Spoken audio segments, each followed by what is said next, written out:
Magandang umaga sa ating lahat. Narito ang ulat sa lagay ng bagyo na kinikilala natin bilang si Tropical Depression Julian. Umaga ng Biyernes, ika-27 ng Setyembre, taong 2024. Ayon nga sa latest satellite imagery, ay naging isang ganap na ngang bagyo ang low pressure area na binabantayan sa silangan ng Batanes at ito nga ngayon ang kinikilala natin bilang si Tropical Depression Julian. Kaninang alas 4 ng madaling araw ay huling namataan ang sentro ni Bagyong Julian sa layong 525 kilometro silangan ng Itbayat, Batanes. Ito ay may lakas ng hangin na umaabot ng 55 kilometro kada oras malapit sa sentro nito at mga pagbugso ng hangin na umaabot ng 70 kilometro kada oras. Ito ay patuloy na kumikilos patimog-timog kanluran na may bilis na 15 kilometro kada oras. Bukod dito ay meron pa tayong isang low pressure area at isang tropical depression na binabantayan sa labas ng ating Philippine Area of Responsibility. Alin man sa dalawang nabanggit ay may bababang tsansa makapasok sa loob ng ating PAR at may bababang tsansa rin na makaapekto sa alinmang bahagi ng ating bansa. Samantalang, ayon naman sa latest forecast track ng Pag-asa, ang Bagyong Julian ay inaasahan na magtatagal sa loob ng ating PAR sa loob ng 5 araw at makakaapekto sa malaking bahagi ng Northern Luzon. At sa loob nga ng 24 oras, ito'y patuloy na kikilos patimog, timog kanluran at bahagyang lalapit sa kalupaan ng ating bansa na may distansyang aabot ng 300 hanggang 400 kilometro silangan ng Cagayan Valley. Inaasahan naman na pagsapit ng Sabado ay bahagya na itong babagal habang kumikilos patimog at may distansyang mula 300 kilometro silangan ng Cagayan Valley sa kalupaan ng ating bansa. Inaasahan din na ito pa ay mas lalo pang lalakas at magiging tropical storm Julian na may lakas ng hangin na umaabot ng 62 kilometro kada oras hanggang 88 kilometro kada oras. Pagsapit naman ng Miyerkules or Linggo ay inaasahan naman na patuloy pa rin itong kikilos na pahilagang kanluran at lalapit pa rin sa kalupaan ng ating bansa na may distansyang 200 hanggang 300 kilometro silangan pa rin ng Cagayan Valley. Ito rin ay inaasahan na mas lalo pang lalakas at magiging severe tropical storm Julian na may lakas ng hangin na umaabot ng 89 na kilometro kada oras hanggang 117 kilometro kada oras. At pagsapit naman ng Lunes ay patuloy pa rin itong kikilos ng mabilis na pahilagang kanluran or hilaga at lalapit na dito sa silangan ng Batanes. Inaasahan din na papanatilihin nito ang nasabing lakas ng hangin. Pagsapit ng Martes ay patuloy pa rin itong kumikilos pahilagang kanluran habang lumalayo na sa kalupaan ng ating bansa.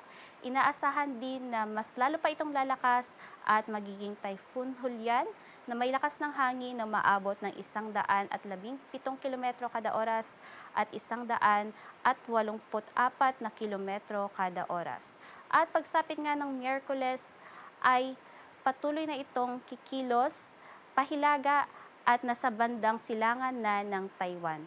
Inaasahan din na papanatilihin nito ang nasabing lakas ng hangin.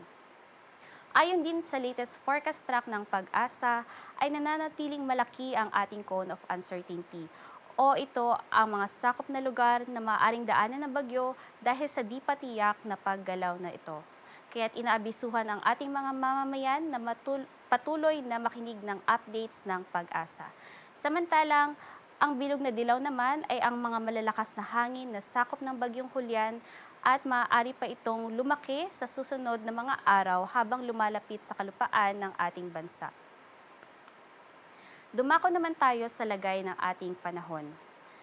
Inaasahan na may maulap na kalangitan at kalat-kalat na pag-ulan, pagkidlat at pagkulog dito sa mga lalawigan ng Cagayan, Apayao, Ilocos Norte at Batanes. Bagaman wala pang nakataas na tropical cyclone wind signal sa alinmang bahagi ng ating bansa ay may direktang epekto na ang bagyo.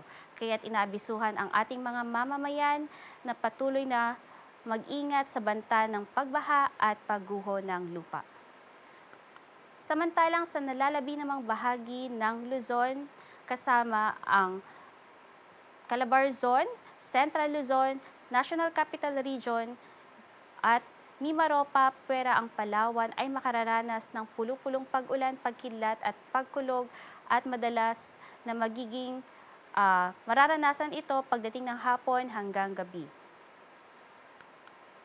Ang temperatura ay maglalaro ng 32 hanggang 26 degrees Celsius dito sa Lawag, 25 hanggang 33 degrees Celsius dito sa Tuguegarao, at sa Metro Manila aabot ng 25 to 34 degrees Celsius kung saan may pinakamainit at pinakamalamig naman sa Baguio na aabot ng 25 hanggang 17 degrees Celsius. Dito naman sa may parteng Kabisayaan ay inaasahan na maaraw na umaga, ngunit pagsapit ng hapon hanggang gabi ay magiging madalas na ang bahagyang maulap hanggang sa maulap na kalangitan at pulu-pulong pag-ulan, pagkidlat at pagkulog.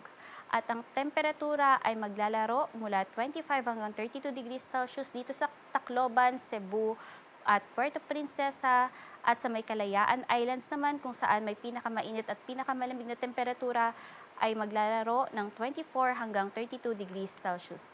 Dito naman sa may Mindanao ay makararanas ng pulu-pulong pag-ulan, pagkidlat at pagkulog na mas lalo pang dadalas hanggang hapon hanggang gabi at magtatagal ng 2 hanggang 3 oras. Ang temperatura dito sa Cagayan de Oro ay abot ng 25 to 32 degrees Celsius, 33 to 25 degrees Celsius sa Davao, at dito sa may Zamboanga kung saan may pinakamababa at pinakamainit na temperatura ay aabot ng 24 hanggang 34 degrees Celsius. Dumako naman tayo sa lagay ng ating karagatan.